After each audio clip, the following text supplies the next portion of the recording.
Le Coran qui veille quand le corps s'endort. Quand une personne s'endort en laissant le Coran allumé, une réalité spirituelle profonde se met en place, souvent ignorée ou sous-estimée. Le corps, fatigué par la journée, entre dans le repos. Mais l'âme, elle, ne dort jamais complètement. En islam, l'être humain n'est pas seulement chair et os. Il est cœur, esprit et souffle. Lorsque la récitation du Coran continue pendant le sommeil, ce n'est pas seulement un son qui traverse la pièce, c'est la parole d'Allah qui demeure présente dans l'espace. Même si l'oreille physique n'écoute plus consciemment, l'âme reste exposée à cette lumière divine, car elle reconnaît instinctivement la vérité. Le Coran n'est pas une musique de fond, ni une simple vibration sonore. C'est une présence vivante, un rappel, une miséricorde descendue du ciel vers la terre. Allah lui-même affirme « Et nous faisons descendre du Coran ce qui est une guérison et une miséricorde pour les croyants. » Sourate Al-Isra 17, 82. Ce verset ne précise pas un moment précis de la journée. La guérison et la miséricorde agissent de jour comme de nuit, dans l'éveil comme dans le sommeil. Lorsque la nuit tombe et que le silence s'installe, les distractions disparaissent, les pensées se calment et le cœur devient plus réceptif. C'est dans ces instants que la parole d'Allah circule avec encore plus de douceur. Elle enveloppe la maison, elle apaise les tensions invisibles, elle agit comme une protection que les yeux ne voient pas, les yeux voient pas, mais que le cœur te ressent. Beaucoup de personnes témoignent qu'en dormant avec le Coran allumé, leur sommeil devient plus profond et plus serein. Les cauchemars diminuent, l'agitation intérieure s'apaise et les réveils nocturnes sont moins angoissants. Ce phénomène ne relève ni du hasard, ni d'une explication mystique exagérée. Ce n'est pas de la magie, car l'islam rejette toute forme de superstition. C'est la rahma d'Allah, sa miséricorde, qui descend là où son rappel est présent. Le Coran agit comme un baume invisible posé sur l'âme fatiguée. Il rassure, il stabilise, il rappelle à l'âme qu'elle n'est pas seule, même dans l'obscurité de la nuit. Dans la tradition islamique, la nuit est un moment particulier. C'est un temps où les invocations sont exaucées, où Allah descend au ciel le plus bas, où les cœurs sincères se rapprochent de lui. Même si la personne dort, la récitation du Coran maintient ce lien sacré.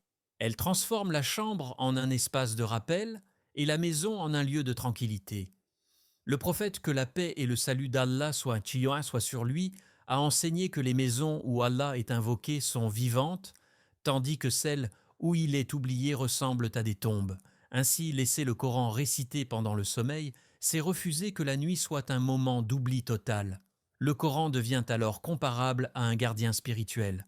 Non pas un gardien au sens imaginaire ou symbolique excessif, mais un rappel constant de la présence d'Allah. Il veille pendant que l'être humain est vulnérable, car le sommeil est un état où l'homme n'a plus le contrôle. En islam, le sommeil est souvent comparé à une petite mort, car l'âme est partiellement retirée. Allah dit qu'il reprend les âmes pendant leur sommeil et les rend au réveil. Dans cet état de fragilité, la récitation du Coran agit comme une compagnie rassurante, une lumière qui reste allumée dans l'obscurité intérieure. Il est important de comprendre que cette action ne remplace pas l'écoute consciente, la méditation ou la récitation personnelle du Coran. L'objectif n'est pas de réduire le livre d'Allah à un simple bruit de fond, mais la sagesse divine est immense. Allah peut faire descendre des bienfaits même à travers des actes simples, lorsque le cœur est sincère. Une personne qui laisse le Coran allumé par amour, par désir de baraka, par besoin de paix intérieure, ouvre une porte à cette miséricorde. Le cœur, même endormi, reste connecté à ce rappel. Ainsi, pendant que le corps se repose, que les yeux se ferment et que le monde extérieur disparaît, la parole d'Allah continue de circuler doucement. Elle n'impose rien, elle ne force pas, elle enveloppe, elle agit là où les mots humains n'atteignent plus. C'est cette présence silencieuse, discrète mais puissante, qui explique pourquoi tant de croyants ressentent une paix inhabituelle au réveil. Une paix qui ne s'explique pas toujours par des mots, mais que le cœur reconnaît immédiatement comme venant d'Allah. 2. Une miséricorde qui touche même l'inconscient. Même lorsque l'esprit s'endort complètement et que les pensées cessent de s'agiter, le cœur, lui, ne s'éteint jamais. En islam, le cœur n'est pas seulement un organe physique, c'est le centre de la foi, de l'intention et de la conscience spirituelle. Il reste vivant, même dans le sommeil le plus profond. C'est pour cela que le Coran peut agir à un niveau que la raison humaine ne contrôle pas. Lorsque la récitation continue pendant la nuit, elle ne s'adresse plus à l'intellect, mais directement à l'âme. Elle contourne les barrières mentales, les résistances intérieures et touche ce qui est enfoui depuis longtemps. Le prophète, que la paix et le salut d'Allah soient sur lui, a comparé les cœurs au fer qui rouille avec le temps. Les soucis, les péchés, les déceptions, la fatigue spirituelle déposent une couche invisible sur le cœur, l'empêchant de ressentir pleinement la foi. Et il a enseigné que ce qui polit et purifie ces cœurs, c'est le rappel d'Allah. Laisser le Coran allumé pendant le sommeil, c'est permettre à ce rappel de continuer son travail, sans pression, sans effort conscient, sans lutte intérieure. Il agit doucement, comme une pluie fine qui nettoie la poussière accumulée. La personne n'a rien à faire, rien à prouver. La miséricorde d'Allah agit par sa seule parole. Beaucoup de personnes se réveillent après une nuit où le Coran était récité avec une sensation étrange et profonde. Certains ouvrent les yeux avec des larmes, sans tristesse apparente, sans souvenir précis d'un rêve douloureux. Ces larmes ne viennent pas du corps, mais du cœur. Elles sont parfois la réponse à un verset entendu dans l'inconscient, un verset qui a touché une blessure ancienne, une culpabilité enfouie, un manque de pardon ou un appel oublié. La parole d'Allah atteint des endroits que les discours humains ne peuvent pas atteindre. Aucun conseil, aucun reproche, aucune parole humaine n'a la force de pénétrer aussi profondément. Le Coran traverse les barrières de l'ego, car il ne flatte pas l'orgueil et ne l'attaque pas non plus frontalement. Il parle à l'âme avec vérité et douceur. Il traverse aussi la fatigue, car l'âme n'a pas besoin d'être éveillée pour reconnaître son Créateur. Il traverse même le péché, car la miséricorde d'Allah est plus vaste que les fautes des serviteurs. Quand l'âme entend la parole d'Allah, même endormie, elle reconnaît cette vérité comme quelque chose de familier. C'est un appel ancien, gravé dans la fitra, cette nature pure avec laquelle chaque être humain est créé. Lorsque cette reconnaissance se produit, le cœur commence à s'adoucir. L'endurcissement se fissure, la dureté accumulée par les épreuves de la vie laisse place à une sensibilité nouvelle. C'est à ce moment que les larmes apparaissent, non pas comme un signe de faiblesse, mais comme un signe de retour. Pleurer devant Allah, même sans s'en rendre compte consciemment, est une forme de purification. Ces larmes nettoient à moi ce que les mots n'ont jamais pu exprimer. Elles sont parfois le premier pas vers un repentir sincère, vers un apaisement intérieur, vers une réconciliation avec Allah. Il est important de comprendre que cette action du Coran sur l'inconscient ne signifie pas que l'être humain n'a plus de responsabilité. Le rappel qui touche l'âme pendant le sommeil est une porte ouverte, pas une finalité. Il prépare le cœur, l'adoucit, le rend plus réceptif au changement. Au réveil, la personne ressent souvent un besoin de prier, de demander pardon, de se rapprocher d'Allah, ou simplement de rester en silence. Ce sont des signes que la parole a travaillé dans l'ombre. Allah a parlé au cœur quand la langue s'est tue et que les pensées se sont endormies. Ainsi, laisser le Coran allumé pendant le sommeil, ce n'est pas un acte mécanique, c'est une invitation discrète à la miséricorde divine. Une miséricorde qui ne s'arrête pas aux limites de la conscience humaine. Une miséricorde qui touche l'inconscient, réveille l'âme et rappelle à chaque cœur, même fatigué, même blessé, qu'Allah est toujours proche, toujours prêt à accueillir celui qui revient vers lui. 3. La différence entre l'intention et l'habitude. Dans toute action liée à l'adoration, l'islam place l'intention au centre. Laisser le Coran allumé pendant le sommeil n'échappe pas à cette règle essentielle. Ce geste peut être lourd de sens spirituel ou, au contraire, devenir une simple habitude vide. Tout dépend de ce qui se trouve dans le cœur. Allah ne regarde pas seulement ce que les mains font ou ce que les oreilles entendent, mais ce que l'âme vise réellement. Laisser le Coran récité par amour, par respect et par désir de se rapprocher d'Allah n'a absolument pas la même valeur que le laisser tourner par automatisme ou par négligence. Lorsque l'intention est sincère, chaque verset récité devient une invocation silencieuse. Même si la personne dort, son intention reste active. Elle a voulu que sa maison soit remplie de baraka, que la nuit soit habitée par le rappel d'Allah, que l'obscurité soit accompagnée par la lumière du Coran. Dans ce cas, la récitation n'est pas un simple son qui passe, mais un acte d'adoration indirect. L'intention agit comme une clé qui ouvre la porte à la miséricorde divine. Allah multiplie les bienfaits d'un acte simple lorsque le cœur est tourné vers lui. Mais il est important d'être honnête avec soi-même. Le Coran n'est pas un objet décoratif, ni un bruit de fond destiné à remplir le silence. C'est la parole d'Allah, révélée pour être écoutée, méditée et appliquée. Les savants rappellent depuis toujours que l'idéal est une écoute consciente, attentive, accompagnée de réflexion. Le Coran a été révélé pour guider les cœurs, pas pour devenir une habitude mécanique. Lorsqu'une personne laisse le Coran allumé sans respect, sans attention, sans intention claire, elle risque de perdre la profondeur de ce rappel et de réduire sa relation avec le livre d'Allah à un simple rituel. Cependant, la sagesse et la générosité d'Allah sont immenses. Allah ne ferme pas la porte à celui qui agit imparfaitement mais avec sincérité. Même un acte incomplet, même une écoute partielle, peut devenir une source de bien si le cœur est vivant. Le prophète, que la paix et le salut d'Allah soient sur lui, a clairement établi ce principe fondamental. Les actes ne valent que par leurs intentions.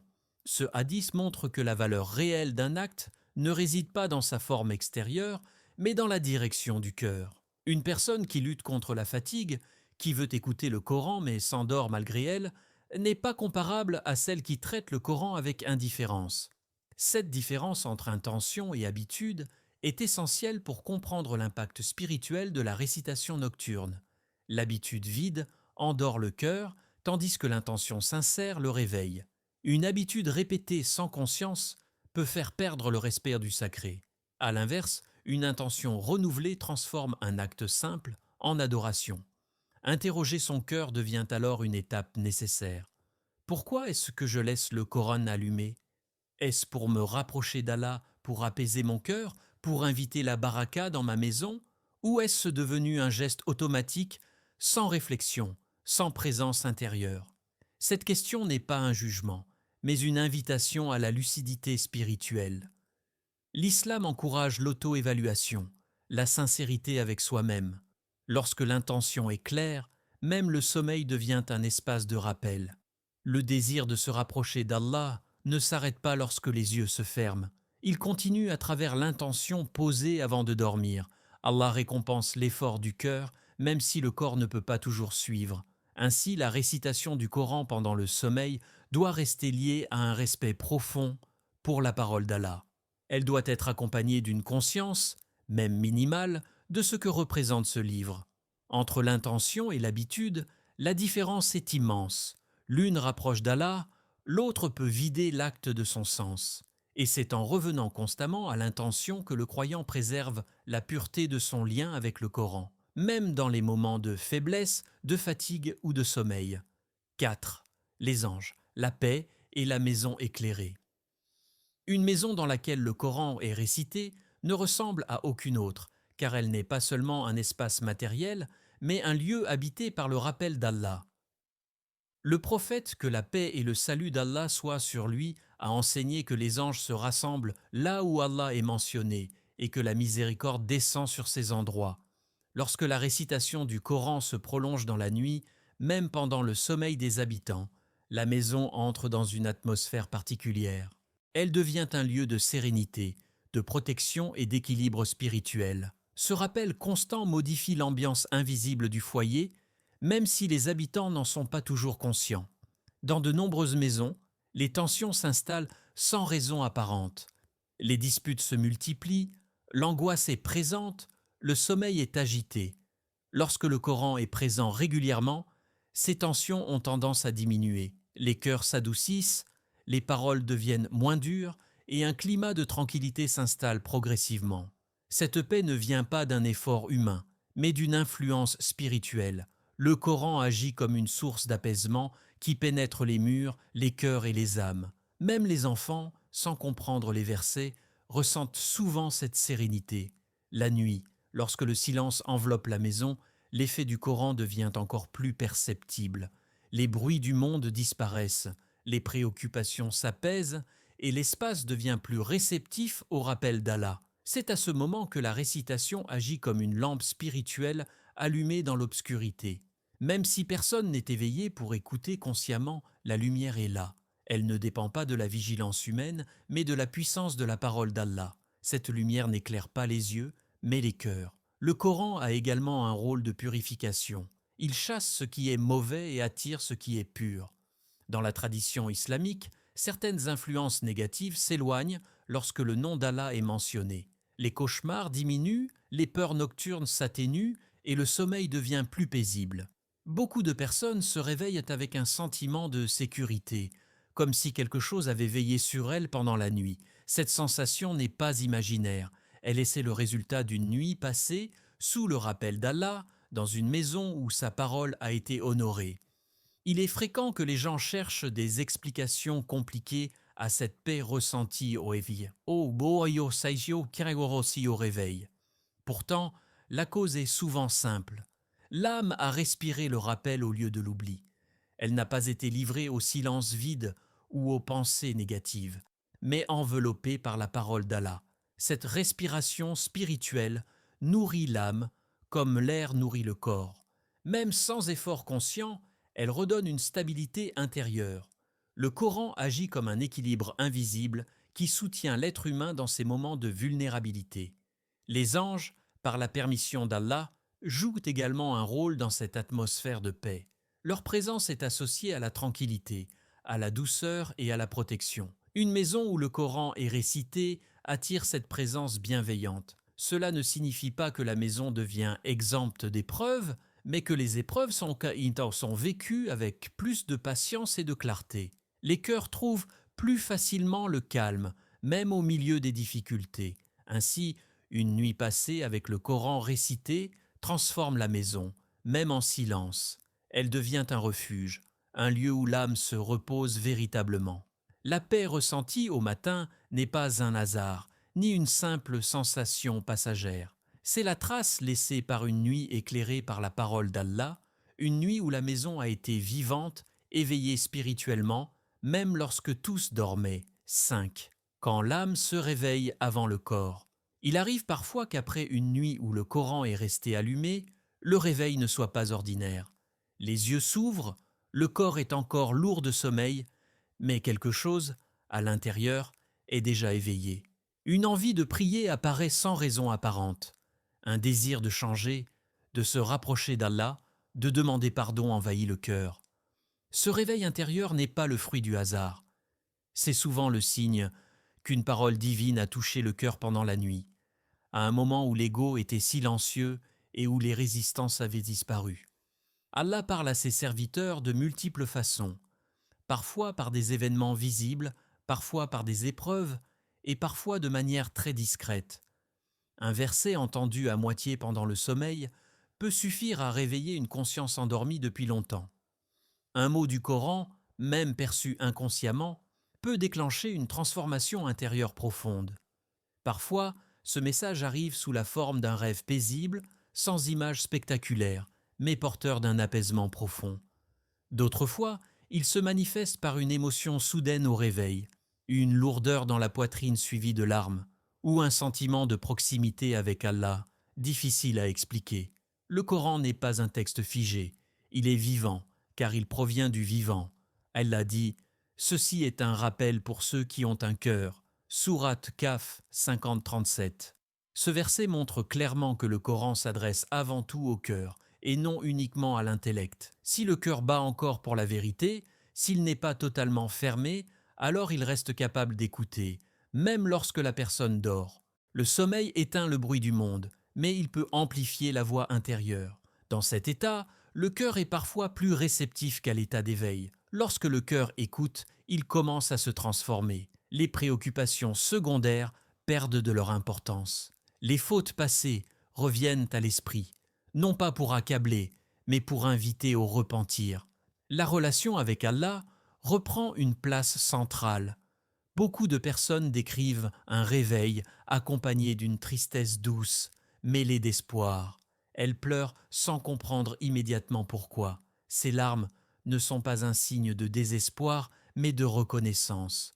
Reconnaissance d'une présence divine qui n'a jamais disparu, même pendant les périodes d'éloignement. Ce moment où l'âme se réveille avant le corps est souvent décisif. Il marque un tournant intérieur. La personne réalise qu'Allah ne l'a jamais abandonnée. Malgré les erreurs, malgré la négligence, malgré les périodes de silence spirituel, la parole d'Allah était encore capable de l'atteindre. Cette prise de conscience peut bouleverser profondément. Elle redonne espoir, redonne dignité et rappelle que la porte du retour vers Allah est toujours ouverte. Ce réveil intérieur n'oblige pas à une transformation immédiate et spectaculaire. Il commence souvent par de petites choses, une prière accomplie avec plus de présence, une demande de pardon sincère, un désir de mieux comprendre le Coran. Mais ces petites actions sont les signes d'un cœur qui s'est remis en mouvement. Le Coran, entendu dans le silence de la nuit, a semé une graine. Cette graine commence à germer au réveil, doucement, sans bruit. Ainsi, quand l'âme se réveille avant le corps, c'est une miséricorde immense. C'est Allah qui rappelle à son serviteur qu'il est encore vivant spirituellement, encore capable de revenir, encore digne de sa miséricorde. Beaucoup pleurent à ce moment précis, non par douleur, mais parce qu'ils réalisent une vérité bouleversante. Même dans le sommeil, même dans l'oubli, Allah n'a jamais cessé de les appeler. Dormir en laissant le Coran allumé n'est pas un simple geste technique, c'est un symbole, le symbole d'une âme qui veut rester connectée à Allah, même dans la faiblesse, même dans la fatigue. Cette parole qui continue de résonner pendant que le corps s'endort nous rappelle une vérité immense. Allah veille quand nous dormons. Il soigne quand nous ne savons plus comment guérir. Il parle quand nous n'avons plus la force d'écouter. Si tu as déjà ressenti cette paix étrange au réveil, ces larmes sans raison, cette envie soudaine de revenir vers Allah, sache que ce n'est pas un hasard. C'est peut-être un verset qui t'a trouvé pendant la nuit, une miséricorde qui t'a enveloppé pendant ton sommeil. Alors, fais du Coran ton compagnon, éveillé ou endormi. Écoute-le avec le cœur, respecte-le, aime-le. Et si cette vidéo a touché ton âme, abonne-toi à la chaîne, partage cette lumière autour de toi, car peut-être que quelqu'un, quelque part, a besoin de cette paix ce soir. Merci d'avoir ouvert ton cœur à cette parole. Que la paix, la miséricorde et la protection d'Allah t'accompagnent dans tes nuits et tes jours. C'est par le rappel d'Allah que les cœurs s'apaisent. Sourate Ar-Ra'd 13, 28. Amen.